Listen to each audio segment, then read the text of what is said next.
Okay, today and for 1 hour on Tuesday next week, we shall discuss the Vikings and in particular their impact upon Britain and Ireland during the period of their activity, which, just so we know roughly what we're dealing with, from a little bit before 800 we get early references to Vikings, and although they continue in one form or another later on, we might talk about them until the middle of the 11th century. Then the situation in their homeland changes, and we might not talk about these people as Vikings as opposed to Scandinavians. Here is one of the most famous Vikings of the cartoon world, of course, Hagar the Horrible. He's quite a useful point to start for various reasons. But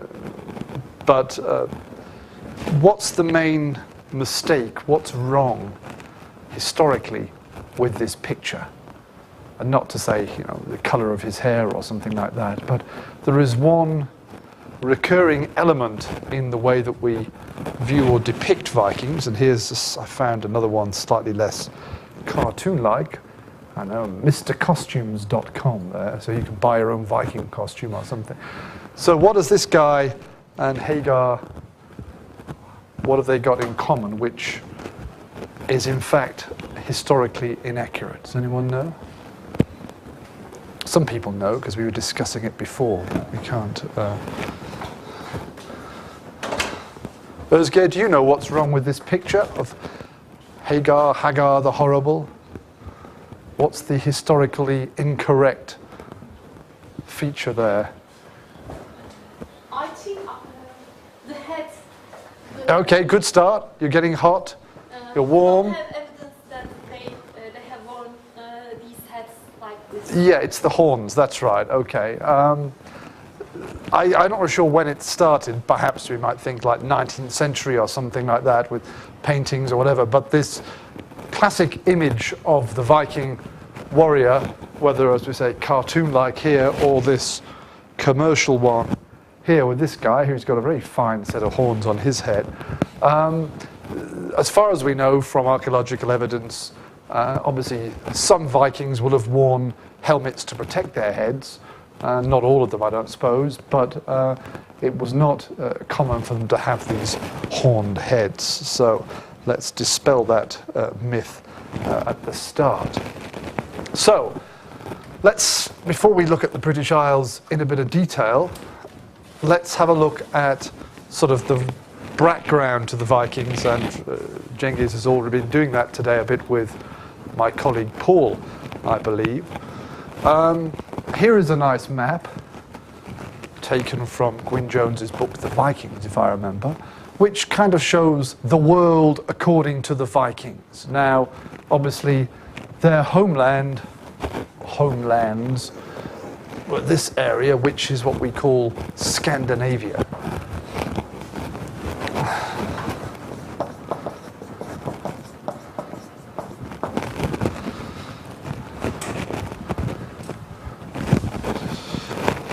But through a number of activities, of which the most famous is, of course, the violence represented by Hagar's sword there, but other forms of activity as well, they had quite a significant impact upon not only Western Europe, but in fact North America. They were the first Europeans to reach North America, but not in a lasting way, in the way that Columbus's discovery was to later on. But also they had influence primarily through trade further east, through what becomes the Slavic lands of Russia and Ukraine, down to the Black Sea and even into the Caspian Sea. And for a while there was a so-called Varangian Guard in Byzantium, which had some kind of Scandinavian origin as well. I think we have some runic inscriptions there and so forth. And we have accounts of Vikings coming the other way around into the Mediterranean as well. Obviously, we're going to focus on Britain and Ireland, and we'll say a little bit about their homeland and also about this little splat here, which hasn't come well on the copy, which is the Faroe Islands, and the slightly larger island up here is Iceland.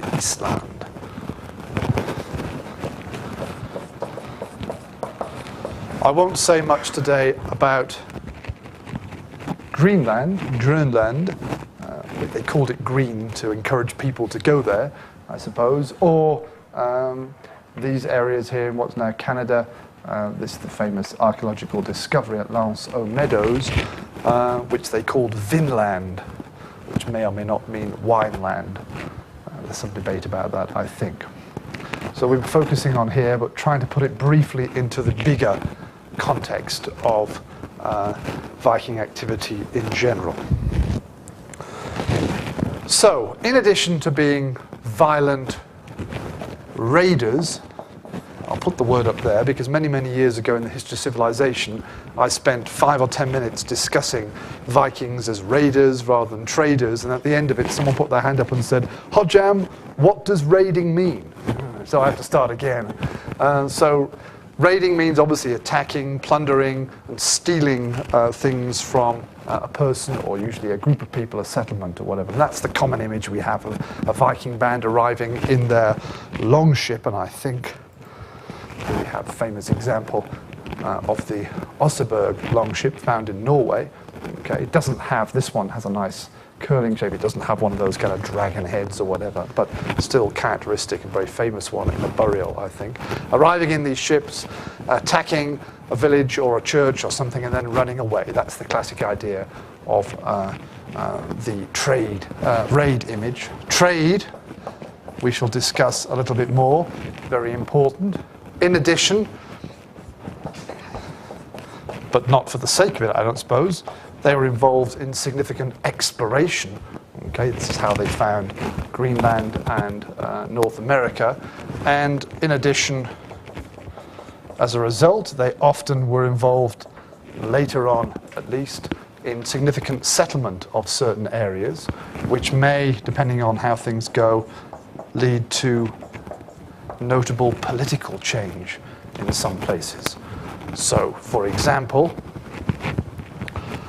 for a long time, a large part of the north of England was settled but ruled by people of Scandinavian origin. And only later on did the English kings reconquer that. And over here, we have the foundation of what is called Normandy, which was a separate, ultimately, dukedom in Duchy in northern France, but settled originally by Vikings.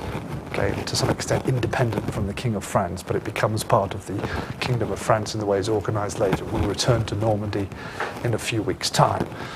And obviously places that were less settled already, the Faroe Islands, Iceland and Greenland, as we said, form separate Viking or Scandinavian countries. Okay, so Scandinavia proper. What are the three, well, today we would include Finland, but we'll ignore Finland for the moment. What are the three continental or mainland Scandinavian countries? Denmark. So this isn't such a great map because it's on the fold of the page. Let's see if I've got a similar map but a bit clearer for what we're doing. Yes, this is a bit better. Let's put this one up from Peter Sawyer's book, Methinks. Okay, let's ignore that. So, okay, for some reason at some point in the past, yes. So we have Finland here, we'll ignore that. Sweden here, Norway here, and then Denmark here, okay. And for our purposes, for the purposes of what's happening in Britain and Ireland, we're going to be interested in Norwegians and Danes primarily. We'll have less evidence of Swedes being active across the North Sea into the British Isles. Their activity, to some extent, was involved pushing eastwards a little bit more. So the people we're talking about were going to be Norwegians and, to some extent, Danes. Let's say a bit about their language. Do we know what group or family of languages or subfamily the Vikings' language or languages belong to? Anyone know? Fatih? Germanic, okay, and I hope if I've got my order correct, here we have an indication of that. Let's get much bigger. Okay, we're talking Germanic, and there's a few errors in that, I think. North Germanic, as current linguistic understanding has it, okay, which is what we would call here, the oldest form is Old Norse. And that's divided, there's a number of ways of looking at their languages. Sometimes they divide it up into, well actually it should be West North Germanic and East North Germanic. So those are in the wrong order, okay. And the Western branch includes modern Norwegian proper, as opposed to Norwegian influenced by Danish, and also Icelandic, and we should add here Faroese, which is the form of the Norse language still spoken in the Faroe Islands, and in addition Norn, which was the language spoken by Scandinavian settlers in the Shetlands and Orkneys, and that died out during the 18th or perhaps 19th centuries. But Icelandic is by far the most populous one of those. So Icelandic and Norwegian are kind of related, and then on the other side we have Danish and Swedish, okay, and this kind of, I'm not really sure how it all works out, but the Riksmal form of Norwegian, which is spoken in Norway, it used to be spoken earlier in Norway or something, which is influenced by Danish to some extent. But primarily we say Norwegian, Icelandic, Danish and Swedish. They divide up in these West and Eastern ways. Alternatively, sometimes people suggest, because Norwegian, Danish and Swedish, as they're spoken today, are quite similar as languages, and they are more synthetic, similar in structure to, say, English, whereas Icelandic and Faroese are still inflected languages, and so they're much more close to what Old Norse was like, the language of, not necessarily of the Vikings, but the language of the 12th and 13th centuries in Scandinavia. Sometimes they divide them up into insular Scandinavian or insular North Germanic versus continental or mainland, okay. And that's to do with kind of structure as opposed to phonological and genetic relationships and so on.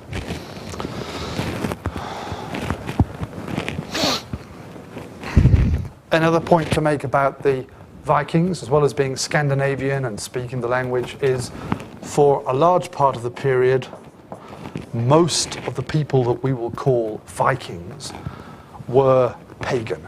And editor, you're going to give us a presentation next week, we agreed, on their mythology. So I'll say very little about that now, partly because I don't know a lot about the details, and I wasn't planning to anyway, but she's going to cover that in her presentation next week. Obviously, the Scandinavians, Vikings, whatever you want to call them, who were active and eventually settled in Western Europe, in the Christian parts of Western Europe, so in the British Isles for our purposes, but also in France and elsewhere. In some cases, quite quickly, they will have perhaps intermarried with local people, local women or whatever, and then some of them will have become Christian, and we have evidence of that in some cases from fairly early on. So it wasn't an absolute pagan thing, it wasn't an identity thing with them, but for the earlier period in particular, okay, we have to stress their paganism, that they have a cultural separation from the other peoples of Western Europe whom they are attacking or interacting with one way or another. And it adds to the sort of nasty or bad press image which poor old Hagar has, okay? I mean, he looks like an angry pagan there or something, doesn't he? He's going to do something nasty as opposed to someone who believes nice things in the Bible or whatever. And obviously, please, any pagans watching this, don't send me emails. This is just a generalization. Okay, so why did this people of Scandinavia, who had had relatively little impact on world history before that, but why in the decades leading up to 800 did they suddenly and often rather violently, burst upon the historical scene out of their northern European homeland and become famous or infamous and so on. Any ideas why? And you're welcome to throw lots of ideas out, because lots of ideas have been suggested, and I don't think even yet scholars agree on one or even a number of reasons. Population increase as well as political changes. Like we talked about in this class about how they around this time kings started to become prominent in Scandinavia. So rather than fight against each other, take their bands of Vikings and go somewhere else. Right, okay. Population increase vis-a-vis land, I suppose, or resources, to use it more. And this is quite an old idea, quite a well-established idea, that there was a demographic increase in Scandinavia, but less cultivatable land or whatever, and this forced them to look beyond their borders to find land, but also other ways of perhaps gaining wealth, whatever, which involves violence as well as settlement and so forth. It may be one important factor, but not necessarily the only one as well. Özge, you were going to say? Yeah. Change the nature, for example, quite a big climate change in their homelands. Okay. Yeah. Well, yeah. Okay. The movements of these things. Yeah. No, that's a possibility. I don't know the details of kind of climate change and so on in general, but yeah. I mean, that would work on the other side of the coin. So not the human side of the equation, but of the side of the resources and things like that. Whatever might. If we're entering into a cold period on things, and perhaps less land or is fertile or cultivatable, you might press on the population as well. And you mentioned politics, which has also been suggested. And in some sources, for example, it's given very explicitly in the later sagas written by Icelanders, which we're talking about, well, 12th and 13th centuries. They in particular say that these people were leaving Norway and they end up in Iceland or elsewhere because of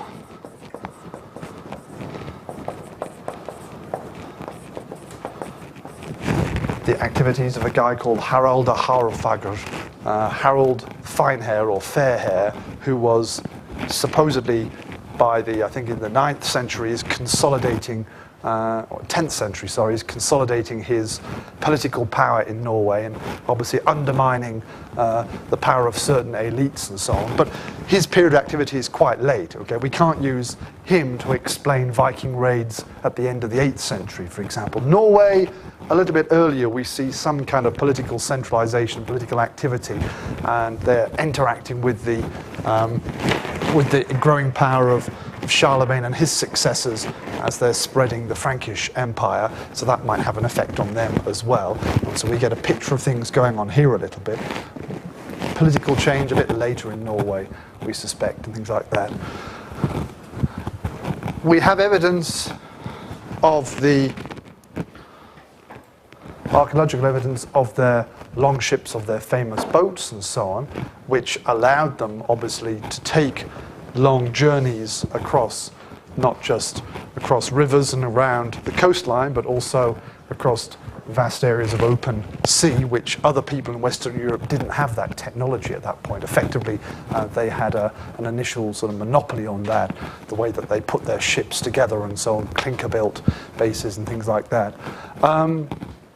So that's sometimes thrown into the mix. Then we have to ask then, is this a means or an end? Okay, just because you've got boats, do you have to go and become nasty guys and kill people?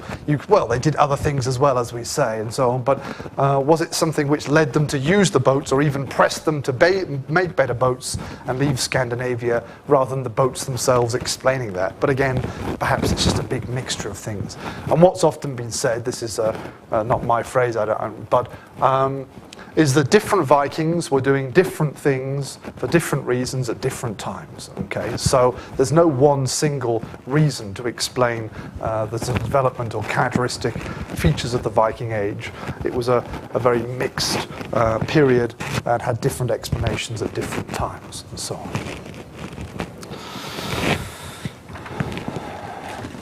I want to say a little bit about our sources first, and then I want us to do something together by way of kind of reading and analysis, perhaps even for the rest of this class. We've got about half an hour left. One of the problems with studying the Vikings as historians, so that means focusing on written sources at the moment, is that we have very little which we can call contemporary sources written by the Vikings themselves. Okay. Contemporary sources, things which actually were written down during the 9th or 10th centuries, with the exception of a relatively small number of runic inscriptions. They had the Germanic system of runic inscription, of runic alphabet, which they used in various ways and so on. With the exception of the runic inscriptions from many places, but that's not a large and kind of focused set of corpus of sources. With the exception of that, contemporary references to Vikings come from, not from themselves, but from their victims or the other people with whom they interacted. Okay, so let's just put here Western Europeans or whatever, okay, to be very general about that. The Scandinavian sources themselves, we begin in the 11th century to some extent. We have a few Latin accounts and chronicles and things like that, and it's in the 12th to 13th century we see a growth of things written by Scandinavians, including, as I've mentioned already, the famous Icelandic sagas, some of which are highly fictional and have ghosts and other things in them. Others seem fairly kind of historical, at least on the surface, and they deal sometimes with historical figures, English kings interacting with Vikings and things like that. And it's very tempting in these often quite long narratives to say, well, there's some historical accuracy in here, and try and read them as historical sources. They are 3 or 4 centuries after the events they're describing.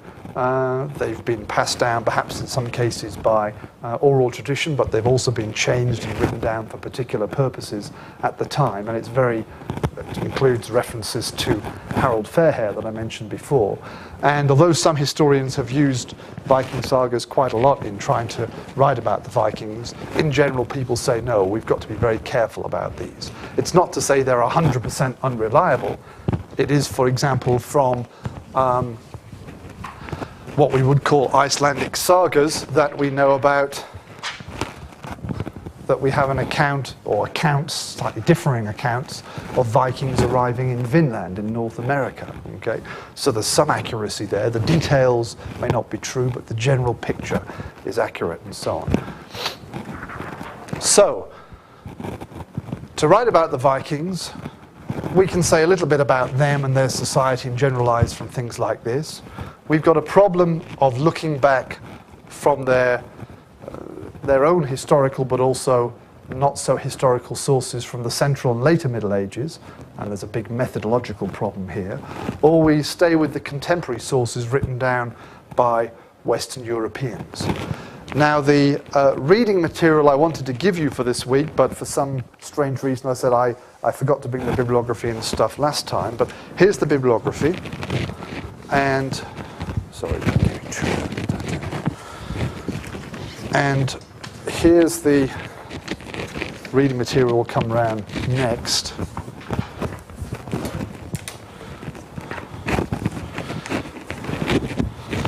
What I'm going to do now is we shall, and this isn't just me being lazy, but we shall, we shall read through, or you shall read through this yourselves for a few minutes. So in fact, Emre, from now until I say let's go, we can kind of cut this for the final version. You can keep filming, but because it's just going to be people sitting there like that for a few minutes. Okay. So please read through this. Now I'll tell you a bit about what we've got. We've got 10 years from a very important Irish source called the Annals of Ulster, okay, a later compilation of annalistic sources based upon a number of documents and so on. We're looking at the period from 840 to 850. Okay, so we're into the 9th century. On the one side, because you've got parallel text, you've got the original text, which is in this mixture of Irish and Latin. Obviously, ignore the left-hand side, and just from 840 down to 850, kind of read very quickly, okay, ignoring the strange names and not worrying about things too much, just getting a kind of impression of what's going on here. Now, I know that none of you are Irish historians, so you won't necessarily know the distinction between, I don't know, Faith Limith and Torah or someone like that, but whether it's an Irishman or a Viking or whatever. But have a read through, and then we'll have a little discussion of this together afterwards, and it might give us some idea of the problem of using sources and so on. Okay, how are we doing? I estimate we've got about 15 minutes left, so let's have a short discussion of this text. We don't need to go into the details. I don't need to ask you about individual entries in too much detail, but there are a number of impressions, a number of thoughts which come out, and relating particularly to the point I was saying before, that to write the history of the Vikings, particularly during the 9th and 10th centuries, during the Scandinavians, during that period, we are primarily using documents like this. A couple of questions to ask at the start, and then we'll perhaps look into some of the points there and some of the patterns and so on. But firstly, who do you think, who in the plural here, was or were the writers of these entries here? Monks, okay, clerics of one sort or another, clergymen. They were the literate elite of the early Middle Ages, and living in churches. They were sitting down, keeping local records, and the Annals of Ulster is a compilation of a number of these built up over a number of centuries of various stages of compilation and so on. So, for example, you can even see for 840, 839 equals 840. Number 8, you can see it's given in slightly smaller font. Okay, it says, in this year below, the Norsemen first came to Ireland, according to the Shenchas, according to the history or whatever. Now, we know that the Vikings have been there almost 50 years earlier. They had done things in Ireland. This is a kind of another stage of compilation where someone's sitting down with two different things and saying, okay, in this one, they come to Ireland for the first time here. Okay, I'll add it at the end, or whatever, as a note. And that's how these things get built up. So sometimes you even have the same event described in two different years because of the problems of chronology and so on. So they're built up from a series of perhaps more local chronicles or annals, but written primarily, as we're saying, by monks, people living in those Irish churches that we were talking about on Tuesday. For the 11 years between 840 and 850, during inclusive, therefore, I calculated we have 107 events described. And the numbering, obviously, is the modern editors. The original compilation doesn't have these nice numbers down the side, but the numbers have been added by the editors of this chronicle, and because they see something different is being described. Okay, and I see a total of 107 events being described. Sometimes more than one event perhaps occurs within the same entry, so I should say entry here. What kinds of things are described in these entries, and what kinds of events? We're not thinking just about Vikings here, just in general, what are the kinds of things that are being described, and whom is being referred to in these things? Who are the people? So, it refers to either people being killed or who just die, but it's obviously not about peasants. It's kings and people who are worth mentioning. Yeah, it's members of the elite, the members of the ruling families, kings and their close relatives, and the high churchmen, abbots and things like that. Okay, and as you say, we don't in these chronicles get references perhaps very occasionally if they do something very bad, but we don't really get members of the lower orders of Irish society mentioned here. So it's the big guys, okay? And as you said, it's largely about death, either by natural means or at someone else's hand, okay? I haven't calculated that, but if we did, we would probably see a large percentage of death being recorded by one way or another. What's, with your impression, and you may or may not get all the references, but where do the Vikings fit in? Are they significant? There are some newcomers in society where all these documents are written. And here, for example, it says in this year the Norsemen first came to Ireland. And I guess they not only did kill these noble people and the religious people, they also plundered and sometimes had done some violent things in the society, I guess. Yes. Coming into Yeah, okay. Other things as well. Referred to usually as heathens. heathens. Okay, I made a quick survey. Here's the way they're described. I'm referring here to the original text and so on. We have Nordmanni, which is translated probably mainly as North or Norsemen, okay, which occasionally is equivalent in Irish to the Lochlan, which is a very loose term but sometimes taken to be Norway or something like that. Again, in Latin we have Gentili, which comes out in the Irish as Genti or something. Gentiles, okay, which is what? When we use the word Gentiles, what implications does that have? Does anyone know? Sorry?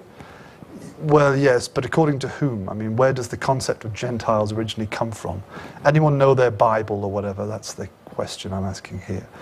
The concept is that the Gentiles are people who are not Jewish, okay, in the Old Testament, or whatever the way we refer now. So there is the Jewish people, and then there are Gentiles, which is all the others. But then it comes to mean kind of barbarians, others, which is what it means here, okay. So pagans is perhaps another translation of this.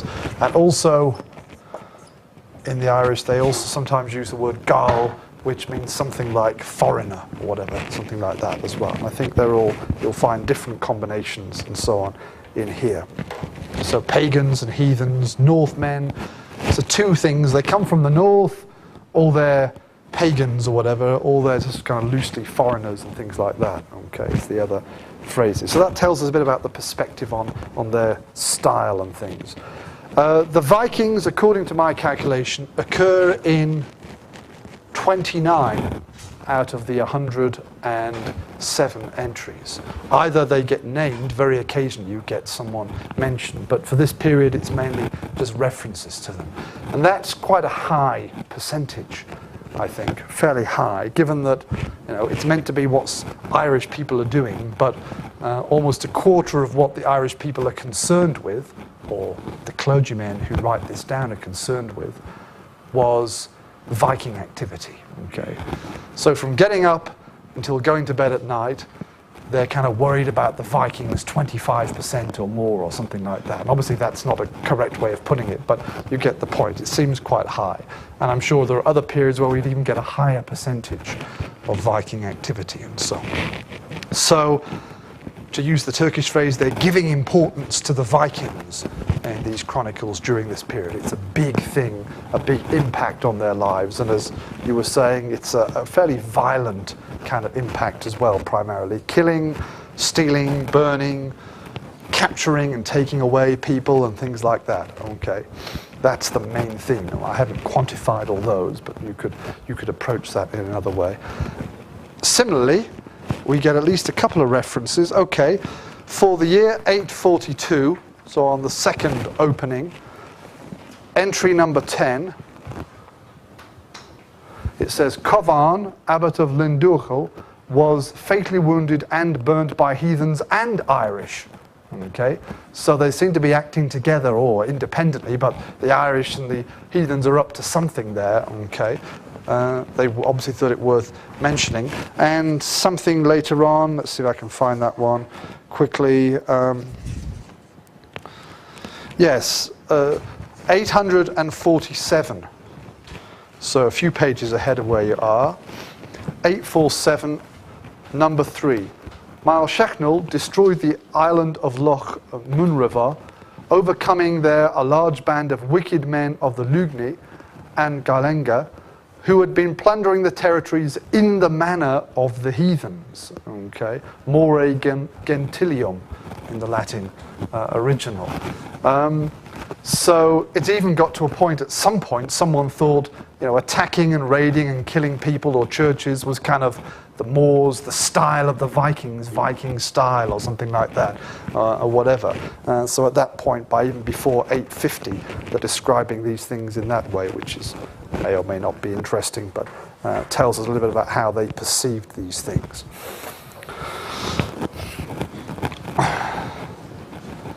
So, we've got monks writing about Viking activity in a fairly large way, okay, recording a lot of Viking activity, mainly violent Viking activity, not only, but largely against churches, okay, and churchmen, destroying churches and so on. And here, for example, is a map of early medieval Ireland, and all the crosses are monasteries known to have been attacked by Vikings. Okay? They obviously went for monasteries as one of their main sources of plunder and violence. Why? Because they're pagan, or, yeah, okay, partly they're not defended. These are the innocents that we talked about last time.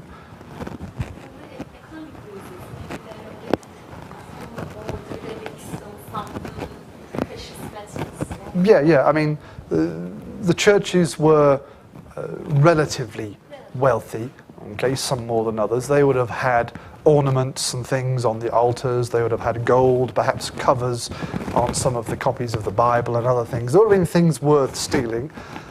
The guys there not necessarily able to defend themselves very easily, as we said, and so on, okay. And it's the same people who are writing the accounts of what's going on. So what some scholars have been saying for the past, well, since, say, the 60s, there's a kind of, you know, people shifting to kind of being a bit more politically correct or revising things in the 60s and 70s, whatever. But some scholars have increasingly been arguing that we've got the Vikings wrong, in a sense, that we've been given this unfair Hagar the Horrible impression of them because it's these weedy monks in their monasteries that are running away and being attacked. And so they're naturally going to write about the monasteries being attacked and presenting a negative and violent picture of the Vikings. But that's just an inevitable product of what's going on. And this is therefore a biased or imbalanced picture of Viking activity and so on. Some people will then say, well, that's all very nice, but they were still killing people, so we shouldn't go too far the other way and say they're nice little Vikings and pat them on the head and things like that. And the same guys who presumably were sometimes being violent could also be involved in trade and exploration and settlement eventually, things like that. It wasn't that some were good and some were bad. Again, perhaps the younger men did things or different points in the year and so on. So the problem we've got, we're trying to get out of, and we get a little bit of an impression of it from this source, is that the primary sources, the contemporary primary sources emanating from Western Europe, are emanating from primarily Western European churches written by churchmen, and they're the very places that the Vikings are attacking largely, not exclusively, but to a large extent, for various reasons that we've discussed. And so they're probably giving us, to some extent, a slightly biased or overbalanced impression of Viking activity in that way. Whether we take that to its logical conclusion or not is obviously up to debate and so on, things like that. If the Vikings had left us their own historical accounts, they may have been similar, they may have been quite different, but we don't have them. Okay, we shall resume after the break, and we'll look at what happens specifically in England, Ireland, Scotland and Wales very briefly then. Thank you. To reach North America, but not in a lasting way, in the way that Columbus's discovery was to later on. But also they had influence primarily through trade further east, through what becomes the Slavic lands of Russia and Ukraine, down to the Black Sea and even into the Caspian Sea. And for a while, there was a so-called Varangian Guard in Byzantium, which had some kind of Scandinavian origin as well. I think we have some runic inscriptions there and so forth. And we have accounts of Vikings coming the other way around into the Mediterranean as well. Obviously, we're going to focus on Britain and Ireland, and we'll say a little bit about their homeland and also about this little splat here, which hasn't come well on the copy, which is the Faroe Islands, and the slightly larger island up here is Iceland.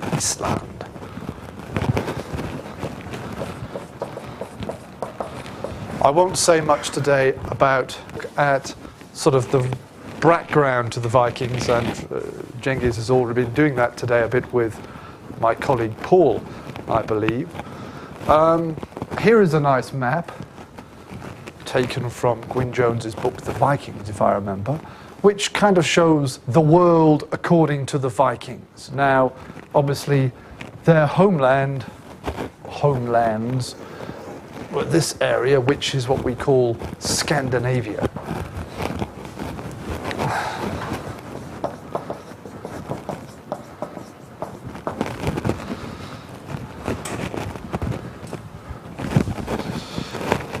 But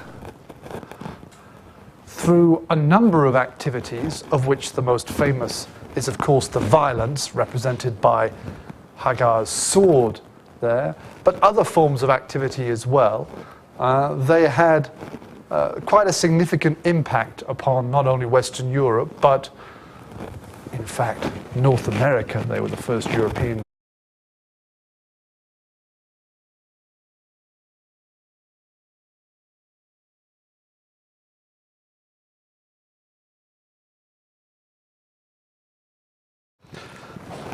Okay,